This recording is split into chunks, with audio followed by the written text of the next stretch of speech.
రాజధాని అమరావతిపై కొందరు కావాలనే అపోహలు సృష్టిస్తున్నారని మంత్రి నారాయణ ఆగ్రహం వ్యక్తం చేశారు. భూములు ఇచ్చిన రైతులకు ఎలాంటి అనుమానాలు వద్దన్న ఆయన రైతుల భూముల ధర నిలవాలన్నా పెరగాలన్నా స్మార్ట్ ఇండస్ట్రీస్ అవసరమని అన్నారు. స్మార్ట్ ఇండస్ట్రీస్ వస్తే యువతకు ఉద్యోగాలు వస్తాయన్నారు.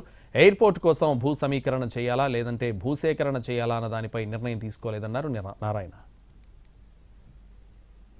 విజయవాడ ముఖ్యమంత్రి గారు ఒక లాంగ్ విజన్తో ఏ రైతులైతే అమరావతి క్యాపిటల్ సిటీకి ల్యాండ్ ఇచ్చారో వాళ్ళ భూముల విలువ కూడా పెరగాలి. ఇది ఒక మెగా సిటీ కావాలి. అమరావతి, విజయవాడ, మంగళగిరి, తాడేపల్లి, గుంటూరు ఒక మెగా సిటీ కావాలి. 1 కోటి మంది పాపులేషన్కి ఉండాలనే దృష్టితో దృష్టిలో పెట్టుకుని యాక్చువల్గా ముఖ్యమంత్రి గారు ఒక విజన్ ఇచ్చారు. ఆ విజన్ ద్వారానే యాక్చువల్గా additional land pulling, land acquisition అనేది ఇంకా ఆలోచన